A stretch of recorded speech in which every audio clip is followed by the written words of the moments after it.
बहुत ही important topic की बात करेंगे जिसका नाम है ऑक्सीडेशन एंड रिडक्शन। दोनों में हम लोग डिफरेंसेस करके समझेंगे, यानी कि कंपैरेटिव स्टडी करेंगे। तो चलिए समझते हैं।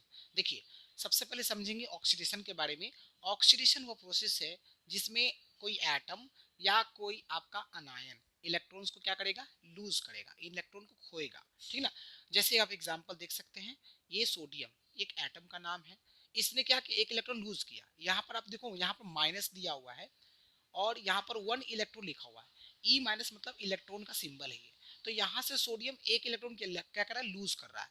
अब आपको कैसे पता चलेगा कितना इलेक्ट्रॉन लूज करता है, तो उसका वैलेंसी आपको पता है ना। आप हर एलिमेंट का इलेक्ट्रॉनिक कॉन्फ़िगरेशन लगभग लगभग जानते हैं। तो सोडियम के आउटर मोशन में केवल एक इलेक्ट्रॉन होता है, 281, है ना। तो जितना वैलेंसी उतना इलेक्ट्रॉन लूज करेगा। तो सोडियम के केवल एक ही वैलेंसी होती है, इस वजह से एक इलेक्ट्रॉन लूज करता है। तो सोडियम ने एक इलेक्ट्रॉन लूज किया, तो अब ये क्या बन गया, सोडियम आयन बन गया।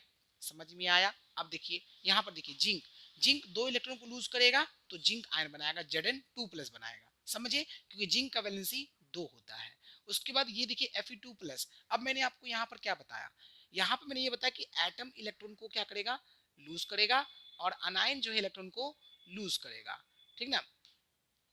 तो यहाँ पर देखिए जरा ध्यान से, Fe2+ ये तो कटायन है, तो फिर ये कैसे आ गया। नहीं, देखिए, क्योंकि आयरन में आपने पढ़ा है ना, दो तरह का वैलेंसी होता है। इसको हम लोग वेरिएबल वैलेंसी में रखते हैं, क्योंकि आयरन में दो वैलेंसी होता है, एक होता है 2 और एक होता है 3। तो Fe2+ ने जब इलेक्ट्रॉन और एक लूज कर दिया तो हो जाएगा Fe3+, क्योंकि इसके पास पहले से 2 इलेक्ट्रॉन कम था, एक इलेक्ट्रॉन इसने और लूज कर दिया। तो अब यहाँ पर इलेक्ट्रॉन कितना हो जाएगा, 3 इलेक्ट्रॉन की कमी हो जाएगी। समझ में आया। अब ये देखिए आयन के एग्जांपल है, H2- सल्फाइड आयन है, और इसने क्या किया, 2 इलेक्ट्रॉन को लूज किया। जब इसने 2 इलेक्ट्रॉन लूज किया तो क्या बन गया, न्यूट्रल बन गया, जो कि सल्फर है। समझ में आया। तो ये आपका मैंने बताया कि कैसे आपका ऑक्सीडेशन में हो रहा है, तो इलेक्ट्रॉन्स को लूज करके ऑक्सीडेशन हो रहा है। ठीक है ना। और आपने पढ़ा था ना, ऑक्सीडेशन आपका एनोड साइड में होता है, क्योंकि एनोड साइड पे इलेक्ट्रॉन्स क्या करते हैं, लूज करते हैं। कैथोड पे इलेक्ट्रॉन्स जाके गेन करते हैं, क्योंकि कैथोड पे नेगेटिव चार्ज होता है ना, तो नेगेटिव टर्मिनल पे इलेक्ट्रॉन ज्यादा है, तो वहां से इलेक्ट्रॉन गेन करने का काम करेगा। तो ऑक्सीडेशन आपके एनोड साइड पे होता है और रिडक्शन आपका कैथोड साइड पे होता है। तो ये हमने सीखा। अब हम बात करते हैं रिडक्शन की। जरा देखिए, रिडक्शन वो प्रोसेस है जिसमें कोई एटम या कटायन क्या करेगा, इलेक्ट्रॉन्स को गेन करेगा। आप देख सकते हैं, जैसे देखिए Cu2+ कटायन है, इसने 2 इलेक्ट्रॉन को गेन किया, है ना। तो प्लस यहाँ पर गेन को बता रहा है, और 2 इलेक्ट्रॉन यहाँ पर टू, क्योंकि देखिए यहाँ पर कॉपर में 2+ लिखा हुआ है चार्ज। एक चीज और मैं बता दूं, जो आपके आयन पे चार्ज होते हैं ना, वही उसका वैलेंसी भी होता है। तो देखिए यहाँ पर 2 इलेक्ट्रॉन कम है, तो इसका मतलब 2 इलेक्ट्रॉन जब ये लेगा तब न्यूट्रल कॉपर बनाएगा, Cu बनेगा। उसके बाद बात करते हैं Fe3+ की। यहाँ पे 3 इलेक्ट्रॉन की कमी है, अगर इसको एक इलेक्ट्रॉन मिल जाए तो Fe2+ हो जाएगा। समझ में आया। तो यहाँ भी क्या हो रहा है, आपका रिडक्शन हो रहा है, यानी कि गेन ऑफ इलेक्ट्रॉन्स हो रहा है तो रिडक्शन हो रहा है। ठीक ना। यहाँ पे देखिए Sn2+ है, यहाँ भी देख सकते हैं यहाँ पे 2 इलेक्ट्रॉन की कमी है, तो अगर ये 2 इलेक्ट्रॉन ले लेगा, गेन कर लेगा, तो Sn हो जाएगा, जो कि न्यूट्रल्स। ये क्या, Sn 3 होता है। सल्फर देखिए, इसने 2 इलेक्ट्रॉन क्या किया, गेन किया, तो गेन करने के बाद क्या बनेगा, यहाँ पर आपको सल्फाइड आयंस बनेगा। क्या बनेगा, सल्फाइड आयंस, यानी कि H2- बनेगा। क्या बनेगा, H2-, जब ये 2 इलेक्ट्रॉन को गेन कर लेगा। ठीक ना। अच्छा, उसके बाद हम लोग बात करते हैं। अच्छा, एक चीज मैं आपको यहीं पे बता देता हूँ, आप कभी कंफ्यूज मत होइएगा। जैसे देखिए यहाँ पर ये जो लिखा हुआ है ना, यहाँ पर आपको मतलब माइनस लिखा हुआ है, लूज को बता रहा है। अगर मैं इसको कुछ इस तरह से लिख दूं तो इसका मतलब ही सेम है। देखिए, जैसे H2- और ये आपका जो माइनस उधर चला गया, तो S+ का 2 इलेक्ट्रॉन हो जाएगा। इसका मतलब ये ऑक्सीडेशन ही हो रहा है, क्योंकि ये जो 2 इलेक्ट्रॉन है, ये प्लस कहाँ से आया, इधर से तो आया, ये माइनस इधर था, यहाँ के प्लस हो गया। तो ये आपका क्या है, ऑक्सीडेशन को ही बता रहा है, रिडक्शन को नहीं बताएगा। उसी तरह से यहाँ पे देखिए, जैसे देखिए यहाँ पर मैं इसको ये भी लिख सकता हूँ S, और यहाँ पर आपका H2- और यहाँ पर 2 इलेक्ट्रॉन माइनस में है। ठीक ना। इसका मतलब ये मत समझ लीजिए कि यहाँ पे आपका ऑक्सीडेशन हो रहा है, नहीं, यहाँ पे रिडक्शन ही हो रहा है, क्योंकि ये ही माइनस, ये जो प्लस था उधर जाके क्या हो गया, माइनस हो गया। तो ये थोड़ा सा आपको कंफ्यूज करके एग्जाम में पूछ सकता है, तो आप घबरा मत जाइएगा। ठीक ना। ये आपका रिडक्शन ही है, ऑक्सीडेशन नहीं है। उसी तरह से ये आपका ऑक्सीडेशन है, रिडक्शन नहीं है। क्लियर हो गया। अगर आपको प्रोडक्ट साइड में लिखा हुआ प्लस, इसका मतलब आपका रिएक्टेंट से माइनस प्लस बना है, और यहाँ पे प्रोडक्ट साइड माइनस लिखा है, मतलब रिएक्टेंट में पहले प्लस था वो माइनस आपका बना है। समझ में आया अच्छे से? तो ये थोड़ा सा ध्यान रखिएगा, बहुत इंपॉर्टेंट है, और आपको एग्जाम में ऑक्सीडेशन रिडक्शन वाले क्वेश्चन पूछा जाता है कि आपको बताइए यहाँ पर ऑक्सीडेशन हो रहा है कि रिडक्शन हो रहा है, ठीक ना। तो चीजों को समझना है, थोड़ा बहुत तो बेसिक केमिस्ट्री आपको चाहिए। उसके बाद एडिशन ऑफ ऑक्सीजन की बात करेंगे, यानी कि ऑक्सीडेशन में ऑक्सीजन ऐड होता है, ऑक्सीजन कंबाइन होते हैं। जैसे देखिए, कार्बन और ऑक्सीजन कंबाइन करके कार्बन डाइऑक्साइड बनाया, मैग्नीशियम और ऑक्सीजन कंबाइन करके मैग्नीशियम ऑक्साइड बनाया। तो यहाँ पर आप देख रहे हैं क्या ऑक्सीडाइज हो रहा है, यानी कि ऑक्सीजन ने क्या किया, कार्बन को ऑक्सीडाइज किया, यानी कार्बन ऑक्सीजन के साथ जुड़ा तो बना कार्बन डाइऑक्साइड। उसी तरह से मैग्नीशियम क्या हुआ, ऑक्सीजन की वजह से ऑक्सीडाइज हुआ, यानी कि यहाँ पर बना मैग्नीशियम ऑक्साइड बना, ठीक ना। अच्छा, इसमें एडिशन ऑफ ऑक्सीजन, और इसमें देखिए एडिशन ऑफ हाइड्रोजन। यहाँ पर क्या होगा, रिड्यूस्ड होगा। तो आप देख सकते हैं यहाँ पर हाइड्रोजन सल्फाइड क्या कर रहा है, क्लोरीन के साथ रिड्यूस हो रहा है, जुड़ रहा है। तो क्योंकि इसमें हाइड्रोजन ऐड होगा ना, तो हाइड्रोजन इस क्लोरीन के साथ ऐड होकर के HCl बनाएगा और सल्फर बनाएगा। उसी तरह से आप एक एग्जांपल और देख सकते हैं, यहाँ भी हाइड्रोजन क्या हो रहा है, इस क्लोरीन में ऐड हो रहा है, तब जाकर के HCl बन रहा है और आपका नाइट्रोजन बन रहा है। समझ में आया? तो ये आपका क्या एडिशन ऑफ हाइड्रोजन था, और ये आपका एडिशन ऑफ ऑक्सीजन है। ऑक्सीडेशन से याद भी रख सकते हैं, addition of oxygen, oxy oxy. समझ में आया? अब बात करते हैं, अगर ऑक्सीजन का एडिशन हो रहा है तो रिमूवल किसका होगा, हाइड्रोजन का होगा। यहाँ पर किसका रिमूवल होगा, ऑक्सीजन का रिमूवल होगा। तो जरा ध्यान से देखिए, हाइड्रोजन का रिमूवल कैसे हो रहा है, जैसे हाइड्रोजन सल्फाइड और क्लोरीन। यहाँ पर क्लोरीन एक ऑक्सीडाइजिंग एजेंट का काम करेगा, जो हाइड्रोजन सल्फाइड को ऑक्सीडाइज कर रहा है। क्या यहाँ पर बोलेंगे, ऑक्सीडाइज बोलेंगे, है ना। तो ऑक्सीडेशन जो है आपको तीन तरीके से होता है ना, इलेक्ट्रॉन को लूज करके, आपको ऑक्सीजन ऐड होकर के, या फिर आपका जो है हाइड्रोजन को रिमूव करके। तो यहाँ भी ऑक्सीडाइज वर्ड ही बोलेंगे कि क्लोरीन हाइड्रोजन सल्फाइड को ऑक्सीडाइज कर रहा है, यानी हाइड्रोजन को यहाँ पर रिमूव कर रहा है। तो रिमूव करके सल्फर बनाया और 2HCl बनाया। समझ में आया? उसके बाद यहाँ पर हम रिमूवल ऑफ ऑक्सीजन की बात करेंगे, तो आप देख सकते हैं यहाँ पर हाइड्रोजन एक स्ट्रॉन्ग रिड्यूसिंग एजेंट का काम कर रहा है, जो कॉपर ऑक्साइड से ऑक्सीजन को क्या कर रहा है, रिमूव कर रहा है। यानी कि हाइड्रोजन ने कॉपर ऑक्साइड को क्या किया, रिड्यूस कर, तो यहाँ पर ऑक्सीजन को निकाला, तो बना Cu+H2O। उसी तरह से यहाँ कार्बन जो है रिड्यूसिंग एजेंट का काम करेगा, जो क्या कर रहा है, जिंक ऑक्साइड से ऑक्सीजन को रिमूव कर रहा है, ठीक है ना। तो जिंक बना और कार्बन मोनोक्साइड बना। तो ये मैंने ऑक्सीजन ऑक्सीडेशन और रिडक्शन के बारे में डिटेल में समझा दिया, अच्छे से समझ के रखना है। अब बात करते हैं ऑक्सीडाइजिंग एजेंट के बारे में, और बात करते हैं रिड्यूसिंग एजेंट के बारे में, कि ऑक्सीडाइजिंग एजेंट क्या होता है और रिड्यूसिंग एजेंट क्या होता है। देखिए, ऑक्सीडाइजिंग एजेंट वैसे सब्सटेंस को बोलेंगे जो क्या करता है, दूसरे सब्सटेंस को ऑक्सीडाइज करता है। अब ऑक्सीडाइज आपका इन्हीं तीन तरीके से करेगा, या तो इलेक्ट्रॉन को लूज करेगा, ठीक है, ओके। अच्छा, यहाँ पर इलेक्ट्रॉन को क्या करें, सॉरी ये उल्टा हो जाएगा, ऑक्सीडेशन में इलेक्ट्रॉन लूज होता है, ऑक्सीडाइजिंग इलेक्ट्रॉन गेन होता है। तो यानी कि ऑक्सीडाइजिंग एजेंट वैसे सब्सटेंस को बोलेंगे जो दूसरे सब्सटेंस को ऑक्सीडाइज कैसे करेगा, या तो इलेक्ट्रॉन को गेन करके करेगा, या फिर क्या करेगा, ऑक्सीजन को सप्लाई करके, यानी ऑक्सीजन को ऐड करा के, या फिर क्या, इलेक्ट्रोनेगेटिव आयन को ऐड करा के, या फिर आपका हाइड्रोजन को रिमूव करा करके, या फिर इलेक्ट्रोपॉजिटिव आयन को रिमूव करा के आपका बनता है। तो एग्जाम में व्हाट इज ऑक्सीडाइजिंग एजेंट आता है, तो आपको एग्जांपल ये मतलब डेफिनेशन ये लिखना है। समझ में आ गया? एग्जांपल देख सकते हैं, जैसे कि मैंगनीज डाइऑक्साइड, आपके रेड लेड और लेड मोनोक्साइड, ये सारे सॉलिड वाले ऑक्सीडाइजिंग एजेंट हैं। उसके बाद लिक्विड में H2O2 का मतलब होता है हाइड्रोजन पेरोक्साइड, ये आपके कॉन्ग नाइट्रिक एसिड है, ये कॉन्ग सल्फ्यूरिक एसिड है, ये ब्रोमीन है। ये सारे लिक्विड में ऑक्सीडाइजिंग एजेंट होते हैं, जो क्या करते हैं, दूसरे सब्सटेंस को ऑक्सीडाइज करते हैं। गैसियस सब्सटेंस में जैसे कि ऑक्सीजन हो गया, ओजोन हो गया, क्लोरीन हो गया, सल्फर डाइऑक्साइड हो गया, ये क्या करता है, ये भी एक ऑक्सीडाइजिंग एजेंट है, जो दूसरे सब्सटेंस को क्या करेगा, ऑक्सीडाइज करेगा। अब बात करते हैं रिड्यूसिंग एजेंट की, तो रिड्यूसिंग एजेंट वह सब्सटेंस होता है जो दूसरे सब्सटेंस को रिड्यूस करता है। रिड्यूस कैसे करेगा, यहाँ पर इलेक्ट्रॉन्स को लूज करके रिड्यूस करेगा, या हाइड्रोजन को ऐड करा करके, या इलेक्ट्रोपॉजिटिव आयन को ऐड करा करके, और ऑक्सीजन को रिमूव करा करके, या फिर इलेक्ट्रोनेगेटिव आयन को रिमूव करा करके, ठीक ना। जैसे एग्जांपल देख सकते हैं, कार्बन मेटल जैसे कि zinc, aluminium, copper, sodium, stannous chloride इसको पढ़ते हैं, ये आपका ग्लूकोज है। ये सारे के सारे आपके सॉलिड रिड्यूसिंग एजेंट है। उसके बाद लिक्विड में आपका hydrogen peroxide, hydrogen iodide, hydrogen bromide, ये सारे लिक्विड में रिड्यूसिंग एजेंट होते हैं। और अगर गैसियस की बात करें तो हाइड्रोजन सल्फाइड, कार्बन मोनोक्साइड और सल्फर डाइऑक्साइड, ये भी सारे के सारे आपके रिड्यूसिंग एजेंट हैं। आप एक चीज ध्यान याद रखिएगा, H2O2 और यहाँ भी देखिए H2O2, ये दोनों जो है ना, ऑक्सीडाइजिंग एजेंट भी है और आपका रिड्यूसिंग एजेंट भी है। ये आप अच्छे से याद रखिएगा, ओके। अच्छा, तो ये आपका हो गया, अच्छे से याद रखना है इसको, ठीक है ना, क्लियर हो गया। अच्छा, यहाँ पर एक चीज और देख सकते हैं, सल्फर डाइऑक्साइड।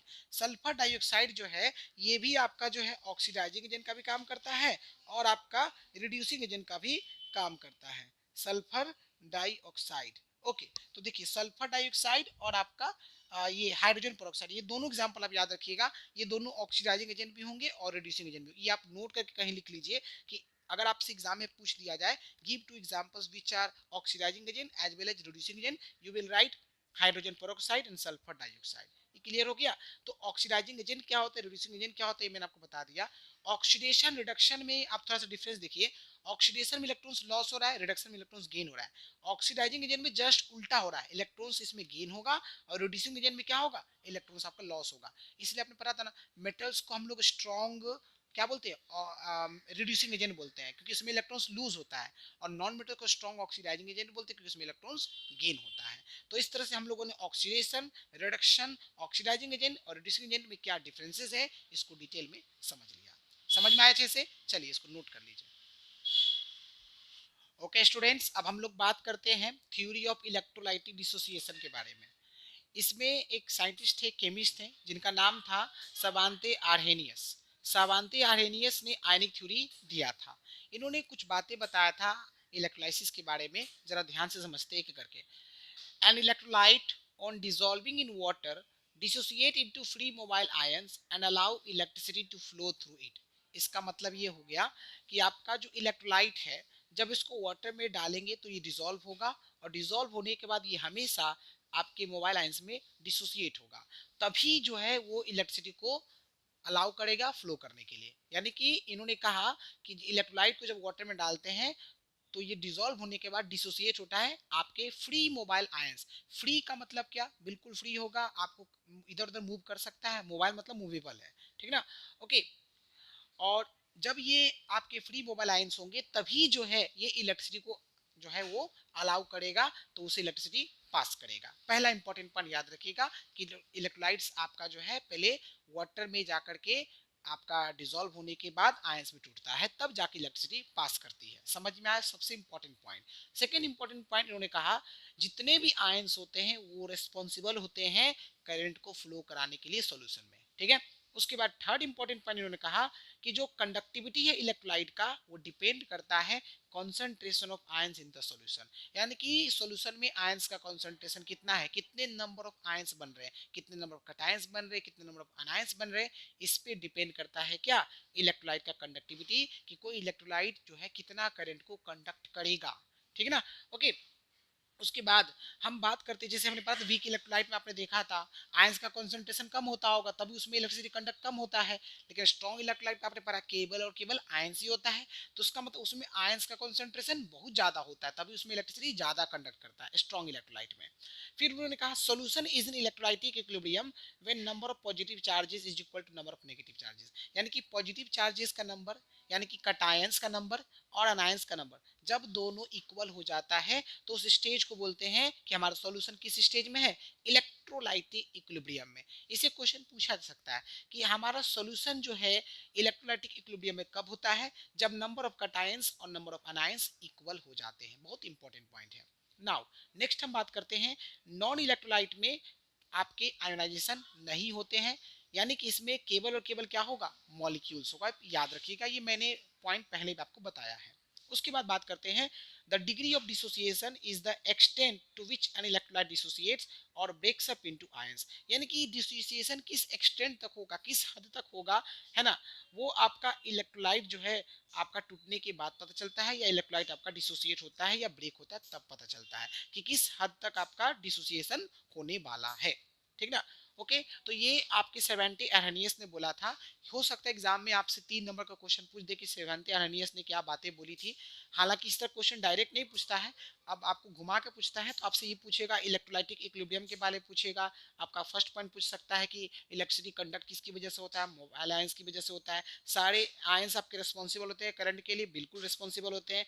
और इलेक्ट्रोलाइट का कंडक्टिविटी किस पे डिपेंड करेगा, आपसे क्वेश्चन पूछ देगा। तो हर पॉइंट में एक एक क्वेश्चन बन रहा है आपका, ठीक है ना। तो आपको सभी पॉइंट को समझना है, रट्टा नहीं मारना है, रट्टा मारिएगा तो दिक्कत होगा, ठीक है ना। तो क्योंकि आपको डायरेक्ट क्वेश्चन तो आते नहीं कि ये आपको सारे लिखने के लिए आ जाएगा, ऐसा नहीं आता है। हर पॉइंट में एक एक क्वेश्चन आपको पूछा जा सकता है, ठीक है ना। ओके, चलिए अब बात करते हैं कि आर्हेनियस ने जो बातें बोला था उनके बात में और अभी का जो मॉडर्न कॉन्सेप्ट है उनमें क्या डिफरेंसेस हैं, तो जरा समझते हैं। आर्हेनियस का मानना था कि वाटर जो है वो इलेक्ट्रोलाइट को आयनाइज करता है। सही बात है, इन्होंने शुरू में ही बोल दिया था कि इलेक्ट्रोलाइट को जब वाटर में डिसॉल्व कराते हैं तो इलेक्ट्रोलाइट आपका आयंस में डिसोसिएट होता है और जिसकी वजह से इलेक्ट्रिसिटी को कंडक्ट करता है। तो इनका मानना था कि वाटर इलेक्ट्रोलाइट को आयनाइज करता है, लेकिन मॉडर्न कॉन्सेप्ट कहता है electrolytes are ionic even in solid state and their ions are held by strong electrostatic forces which make them immobile। लेकिन जो अभी का कॉन्सेप्ट बोलता है कि जो इलेक्ट्रोलाइट्स होते हैं वो आयनिक नेचर के होते हैं अपने सॉलिड स्टेट में भी, और इनके आयंस जो है वो आपके स्ट्रॉन्ग इलेक्ट्रोस्टैटिक फोर्स से बंधा होता है ना, जिसकी वजह से वो इमोबाइल होता है। इमोबाइल का मतलब वो आपके मूव नहीं करते हैं, ठीक है ना। तो ये थोड़ा सा डिफरेंसेस भी आप याद रखिएगा। उसके बाद हम बात करते हैं कंडक्शन इन कंपाउंड्स की। आयनिक कंपाउंड और कोवलेंट कंपाउंड की बात करते हैं। तो आयनिक कंपाउंड में देखिए सॉलिड स्टेट में जैसे कि कोई आयनिक कंपाउंड है जिसको हम लोग इलेक्ट्रोवैलेंट कंपाउंड भी बोलते हैं, तो यहाँ पर आप क्या देखिएगा ये इलेक्ट्रिसिटी को कंडक्ट नहीं करेगा, ठीक ना, अगर ये सॉलिड स्टेट में है, भले वो आपका उसमें आयंस मौजूद क्यों नहीं हो, ठीक ना। अच्छा, उसके बाद बात करें जब इसी आयनिक कंपाउंड को या फिर इलेक्ट्रोवैलेंट कंपाउंड को वाटर में डाल के इसका एक्वस सॉल्यूशन बनाया जाता है या फिर इसका मोल्टेन स्टेट होता है, उस केस में क्या होता है कि जो स्ट्रॉन्ग फोर्स ऑफ अट्रैक्शन होता है आयंस के बीच का वो ब्रेक डाउन हो जाता है और जिसकी वजह से वो इलेक्ट्रिसिटी को कंडक्ट कर लेता है। तो सॉलिड स्टेट में इलेक्ट्रिसिटी कंडक्ट क्यों नहीं करता, क्योंकि आयंस आपका ब्रेक डाउन नहीं होता, आयंस आपके सेपरेट नहीं होते हैं, ठीक है ना। तो कोवलेंट कंपाउंड्स की बात करेंगे। जो कोवलेंट कंपाउंड्स होते हैं जो आपके पोलर नेचर के होते हैं वही केवल आपके आयोनाइज होकर के एक्वा सॉल्यूशन में आयोनाइज होगा और इलेक्ट्रिसिटी को कंडक्ट करेगा। जैसे कि हाइड्रोजन क्लोराइड HCl हो गया, आपका NH3 अमोनिया हो गया और आपके वाटर हो गए। तो ये भी आपका पॉइंट इंपॉर्टेंट है कि आयनिक कंपाउंड्स इलेक्ट्रिसिटी को कंडक्ट कब करता है और कोवलेंट कंपाउंड आपके इलेक्ट्रिसिटी कंडक्ट कब करता है, ये आप याद रखिएगा। उसके बाद बात करते हैं कैरेक्टरिस्टिक्स ऑफ इलेक्ट्रोलाइसिस की, यानी कि इलेक्ट्रोलाइसिस के क्या इंपॉर्टेंट कैरेक्टरिस्टिक्स हैं। तो सबसे पहला कैरेक्टरिस्टिक देखिए, the current through an electrolyte causes cations to migrate towards cathode and anions to migrate towards anode। Simple सा मतलब है कि जो इलेक्ट्रोलाइट से जब करंट पास करता है तो करंट की वजह से कटायंस जो है वो कैथोड की ओर जाता है और अनायंस जो है वो एनोड की ओर जाता है। उसके बाद एनोड पे आपने पढ़ा था इलेक्ट्रॉन्स गेन होता है, कितने इलेक्ट्रॉन्स गेन हो रहे हैं एनोड पर और कितने इलेक्ट्रॉन्स आपके कैथोड पर लॉस्ट हो रहे, दोनों इक्वल होता है। ये भी आपका कैरेक्टरिस्टिक्स है किसका, इलेक्ट्रोलाइसिस का। क्योंकि जब हम समझते हैं एनोड के बारे में, एनोड होता है पॉजिटिव टर्मिनल, वहां पे अनायंस जाते हैं और आप क्या देखते हैं अनायंस जो है इलेक्ट्रॉन को क्या करेगा, लूज करेगा ना। तो इसलिए मैंने लिखा है देखिए the number of gains electrons gained by anode, anions electron को लूज करेगा, लूज करके क्या न्यूट्रल होगा ना। तो एनोड पे इलेक्ट्रॉन्स यहाँ पे क्या हो गेन होंगे, है ना, क्योंकि एनोड पे आपका जा रहा है कौन, अनायंस जाता है, ठीक ना। तो आपका इलेक्ट्रॉन्स यहाँ पर गेन होगा एनोड के थ्रू, एनोड ने इलेक्ट्रॉन्स को लेना शुरू कर दिया ना, क्योंकि अनायंस जाके इलेक्ट्रॉन लूज किया और तो एनोड लेना शुरू करेगा ना, क्योंकि एनोड है पॉजिटिव टर्मिनल, वहां इलेक्ट्रॉन्स की कमी है तो इलेक्ट्रॉन्स एनोड लेने का काम कर रहा है और कैथोड क्या कर रहा है, इलेक्ट्रॉन्स को लूज करने का काम कर, क्योंकि नेगेटिव टर्मिनल है। तो कटायन जब कैथोड के पास जाता है तो कटायन इलेक्ट्रॉन्स को लेता है, यानी कैथोड ने इलेक्ट्रॉन्स को लूज किया, ठीक ना। तो ये पॉइंट आपको बोला। उसके बाद इलेक्ट्रोलाइसिस के बाद जो प्रोडक्ट बनता है कैथोड और एनोड पर, है ना, वो किसकी वजह से होता है, इलेक्ट्रॉन्स के एक्सचेंज होने की वजह से होता है, ठीक ना, और ये इलेक्ट्रोड के सरफेस पर ही होता है। उसके बाद आप याद रखिएगा कैथोड पर केवल और केवल हाइड्रोजन गैस और मेटल्स ही लिबरेट होते हैं। उसके बाद आपका एनोड पर केवल और केवल नॉन मेटल्स ही लिबरेट होते हैं, लिबरेट मतलब आपका प्रोड्यूस होना, ठीक है। आपको ये भी याद रखिएगा इलेक्ट्रोलाइसिस में हम लोग डीसी देते हैं, एसी नहीं देते हैं। एसी क्यों नहीं देते, ये भी क्वेश्चन पूछा जा सकता है। AC does not cause any chemical change, कोई केमिकल चेंज ही नहीं करेगा एसी, ठीक है ना, जब ये इलेक्ट्रोलाइट से पास करता है तो, और इसकी वजह से ये इलेक्ट्रोलाइसिस करने में हेल्प भी नहीं करता है। तो आपके रीजनिंग के क्वेश्चन बन सकते हैं कि हम लोग इलेक्ट्रोलाइसिस में एसी क्यों नहीं देते हैं, डीसी क्यों देते हैं, इसका क्वेश्चन पूछा जा सकता है, ठीक ना। तो यहाँ पर हम लोगों ने साभांते आर्हेनियस ने जो थ्योरी दिया था उसके बारे में 6 पॉइंट हमने समझा, हर पॉइंट से आपका क्वेश्चन बन सकता है। उसके बाद आर्हेनियस और मॉडर्न कॉन्सेप्ट में क्या डिफरेंस है उसको हमने समझा। फिर आपका आयनिक कंपाउंड और कोवलेंट कंपाउंड में कैसे इलेक्ट्रिसिटी कंडक्ट होता है उसके बारे में हमने समझा, ठीक ना। और इलेक्ट्रोलाइसिस के हम लोगों ने 6 इंपॉर्टेंट कैरेक्टरिस्टिक समझे। उसमें आपके यहाँ पे भी जो है हो सकता है कि डायरेक्ट भी कभी कभार आपसे 2 कैरेक्टरिस्टिक लिखने के लिए बोल दे, 2 या 3 पूछता है, उससे ज़्यादा नहीं पूछता है। अगर डायरेक्ट आया तो आप, अगर आप लकी हैं तो। और ज्यादातर आपसे रीजनिंग के क्वेश्चन पूछ सकता है कि एसी क्यों नहीं करते हैं, डीसी क्यों करते हैं, है ना। तो इन सब से बेस्ड आपसे क्वेश्चन पूछा जा सकता है, ठीक ना। तो अभी आपका दो कैरेक्टरिस्टिक्स और है वो सीखेंगे, और डिसोसिएशन और आयनाइजेशन में क्या डिफरेंस वो सीखेंगे, और एक क्वेश्चन लगाएंगे कि बोर्ड में किस तरह से क्वेश्चन पूछा जाता है। तो चलिए फटाफट इसको नोट कर लीजिए। Okay students, so characteristics of electrolysis में दो पॉइंट आपके और रह गए हैं, उसको भी हम लोग एक बार देख लेते हैं। एक आपका है Faraday's law of electrolysis. Faraday's laws of electrolysis क्या बोलता है, इन्होंने बोला the mass of a substance produced at an electrode during electrolysis is proportional to the quantity of electricity passing through electrolyte. इसका मतलब ये हुआ कि आपके इलेक्ट्रोड पे जो सब्सटेंस बन रहा है, उस सब्सटेंस का मास जो है वो प्रोपोर्शनल है।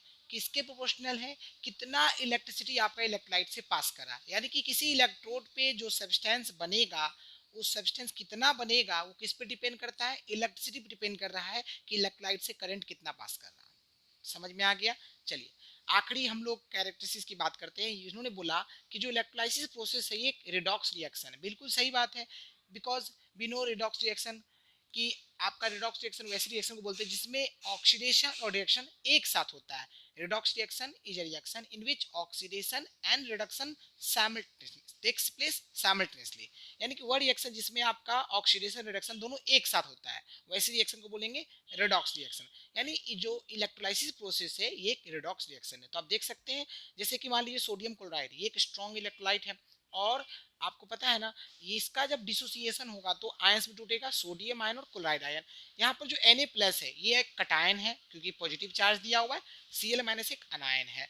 तो आपको पता है नहीं जो सोडियम आयन वो आपका कटायन है तो कैथोड के पास जाएगा, तो कैथोड एक नेगेटिव टर्मिनल है जहां पर इलेक्ट्रॉन बहुत ज्यादा है, तो कटायन वहां पर क्यों जाता है, इलेक्ट्रॉन्स को गेन करने के लिए। यानी कैथोड ने इलेक्ट्रॉन को लूज किया और कटायंस ने इलेक्ट्रॉन को गेन किया। तो देखिए कैथोड ने इलेक्ट्रॉन को जब लूज किया तो कटायन उस इलेक्ट्रॉन को ले लिया, इसीलिए सोडियम यहाँ पर इलेक्ट्रॉन को गेन कर रहा है ना, और गेन करके बनाया सोडियम एटम जो कि न्यूट्रल है। तो यहाँ पर देख सकते हैं कैथोड पे क्या हो रहा है, रिडक्शन हो रहा है। ये आपको प्रैक्टिस करना आना चाहिए, ठीक ना। फिर एनोड पे क्या देखते हैं, एनोड है पॉजिटिव टर्मिनल, इसका मतलब वहां पे इलेक्ट्रॉन कम है, तो वहां पे जाएगा कौन, अनायंस। तो अनायंस जाकर के इलेक्ट्रॉन्स को क्या करेगा, लूज करेगा, और एनोड वहां पे इलेक्ट्रॉन्स को गेन करेगा। तो देखिए ये क्लोराइड है, एक अनायन है, इसमें एक इलेक्ट्रॉन क्या है, ज्यादा है, तो ये एक इलेक्ट्रॉन क्या करेगा, लूज करेगा, और लूज करके बनाएगा क्लोरीन एटम, और ये क्लोरीन एटम दूसरे क्लोरीन एटम के साथ कंबाइन करके क्लोरीन के मॉलिक्यूल बनाएगा। यानी कि एनोड पे हो रहा है ऑक्सीडेशन, कैथोड पे हो रहा है रिडक्शन। इसलिए इलेक्ट्रोलाइसिस प्रोसेस क्या है, एक रिडॉक्स रिएक्शन है। तो जब हम इसका ओवरऑल रिएक्शन लिखते हैं सोडियम क्लोराइड का, तो क्या देखते हैं, सोडियम और क्लोरीन बनता है। समझ में आ गया अच्छे से, ठीक है ना। ओके चलिए, तो ये आपका इस तरह से जितने भी कैरेक्टरिस्टिक्स था इलेक्ट्रोलाइसिस का वो खत्म हो गया है। अब आपका एक टॉपिक और है, डिसोसिएशन और आयोनाइजेशन में डिफरेंस क्या है, जरा समझते, जरा ध्यान समझिएगा। The process due to which an ionic compound dissociates into ions in the fused state और in aqueous solution is called dissociation। यानी कि डिसोसिएशन वो प्रोसेस है जिसके द्वारा आपका आयनिक कंपाउंड आयंस में डिसोसिएट हो रहा है। आयंस में डिसोसिएट होगा तो कब डिसोसिएट होगा, या तो फ्यूज स्टेट में यानी कि मोल्टेन स्टेट में, या फिर आपका एक्वा सॉल्यूशन में, उसे बोलेंगे डिसोसिएशन। और आयोनाइजेशन क्या है, the process by which polar covalent compounds are converted into ions in water solution is called ionisation. यानी कि आयोनाइजेशन वो प्रोसेस है जिसमें आपके जो पोलर कोवलेंट कंपाउंड होते हैं वो क्या होता है, जब उसको हम वाटर में डालते हैं यानी वो एक्वस सॉल्यूशन में आता है, तब वो आयंस में कन्वर्ट होता है ना। यानी इसमें पहले से आयंस मौजूद है, इसमें आयंस आपका बनता है ना। तो आप यहाँ पे देख रहे हो कि इसमें जो डिसोसिएशन होता है वो आयनिक कंपाउंड का होता है, यानी इसमें पहले से आयंस मौजूद है, ये बस ब्रेकडाउन होगा। और इसमें क्या है, आपके आयंस पहले से मौजूद नहीं है, आयंस आपका बनता है पहले, ठीक ना। ओके, तो पोलर कोवलेंट कंपाउंड इसमें आते हैं। तो देख सकते हैं इसमें आयंस का सेपरेशन जो होता है वो पहले से आयनिक कंपाउंड में मौजूद होता है। जैसे आपका KCl हो गया, NaCl हो गया, तो ये आपका डिसोसिएट हो रहा है तो K+ और Cl- दे रहा है, यानी ये आयंस इसमें पहले से मौजूद थे जो कि स्ट्रांगली बॉन्डेड था, ठीक ना। जैसे ही वाटर में हमने डाला तो ये टूट गया तुरंत, ठीक ना। अच्छा इसमें क्या है, यहाँ पर पहले से मौजूद नहीं, हम इसको बना रहे हैं। यानी कि आपका देखिए कटायन और आयंस का फॉर्मेशन होता है यहाँ पर, ठीक ना, जो कि पहले से मौजूद नहीं होता है, जिस तरह से आयनिक स्टेट मौजूद होता है। तो यहाँ HCl को मैंने वाटर में डाला तो H प्लस बना और Cl माइनस बना। उसी तरह से अमोनियम हाइड्रोक्साइड को वाटर में डाला तो अमोनियम आयन और हाइड्रोक्साइड आयन बना। तो ये दोनों में डिफरेंसेस भी आपसे पूछा जा सकता है और ये डायरेक्टली डिफरेंस आपको डेफिनेशन भी लिखने के लिए आ सकता है। तो ये थोड़ा सा याद रखिएगा, डिसोसिएशन आयनिक कंपाउंड में होगा, ठीक ना, और आयनाइजेशन जो है वो आपका किस में होगा, पोलर कोवलेंट कंपाउंड में होगा, ठीक है ना। ओके, ये क्लियर हो गया। उसके बाद हम बात करते हैं एक इंपॉर्टेंट क्वेश्चंस की, जो कि आपका बोर्ड एग्जाम में किस तरह से पूछा जाता है उसको देखिए। देखिए यहाँ पे लिखा हुआ है ए बी सी और डी, इसको चूज करना है और आपको फिर मिलाना है। 5 यहाँ पे क्वेश्चन दिए हुए हैं, 1 2 3 4 5, ये 5 क्वेश्चन, इसमें से किससे मैच कर रहा है उसे आपको मिलाना है। तो देखिए ए है नॉन इलेक्ट्रोलाइट, बी है आपका स्ट्रॉन्ग इलेक्ट्रोलाइट, सी आपका है वीक इलेक्ट्रोलाइट और डी आपका है मेटेलिक कंडक्टर, ठीक है ना। ओके, तो चलिए यहाँ पर हम बात करते हैं सबसे पहले मोल्टेन आयनिक कंपाउंड की। मोल्टेन आयनिक कंपाउंड का मतलब क्या, यानी कि इसमें से कौन सा ऐसा ऑप्शन होगा जिसमें आपका मोल्टेन आयनिक कंपाउंड होगा। देखिए नॉन इलेक्ट्रोलाइट होगा क्या, स्ट्रॉन्ग इलेक्ट्रोलाइट, हाँ ये हो सकता है। आपका वीक इलेक्ट्रोलाइट तो नहीं होगा, मेटेलिक कंडक्टर नहीं होगा, तो ऑप्शन क्या होगा, बी होगा। तो आप क्या लिखोगे, आप लिखोगे ऑप्शन नंबर बी, ठीक है। फिर देखिए कार्बन टेट्राक्लोराइड, कार्बन टेट्राक्लोराइड एक नॉन इलेक्ट्रोलाइट है, यानी कि ऑप्शन नंबर ए, यहाँ पे क्या लिखेंगे, ए लिखेंगे। फिर हम बात करेंगे एल्यूमिनियम वायर की, तो ये एक मेटेलिक कंडक्टर है, तो क्या लिखेंगे, डी लिखेंगे, क्या लिखेंगे, डी लिखेंगे। उसको देखिए एक ऐसा सॉल्यूशन जिसमें मॉलिक्यूल्स भी हैं और आपके आयंस भी है, जब उस सॉलिड मॉलिक्यूल्स का डिसोसिएशन हो रहा है, तो जरा सोच के बताइए, नॉन इलेक्ट्रोलाइट में तो केवल मॉलिक्यूल्स होता है, स्ट्रॉन्ग इलेक्ट्रोलाइट में केवल आयंस होता है, वीक इलेक्ट्रोलाइट में आयंस भी होते हैं मॉलिक्यूल्स भी होते हैं, यानी क्या होगा, ऑप्शन नंबर सी होगा, यानी इसका जो आंसर होगा वो सी होगा, ठीक है ना। ओके, और आखिरी देखिए एक शुगर सॉल्यूशन है जिसमें केवल और केवल शुगर मॉलिक्यूल्स और वाटर मॉलिक्यूल्स है, यानी बताइए मॉलिक्यूल्स केवल और केवल किस में होता है, नॉन इलेक्ट्रोलाइट में होता है, ठीक ना। तो ऑप्शन कौन सा होगा, ऑप्शन नंबर ए होगा, ठीक ना। तो आप देख सकते हैं आपका क्वेश्चन किस तरह से पूछा जा रहा है और आंसर कितने छोटे छोटे हैं, ठीक ना। तो इस तरह से आपसे 3 नंबर का, मिनिमम 3 नंबर, मैंने बोला मैक्सिमम 5 नंबर तक भी जा सकता है,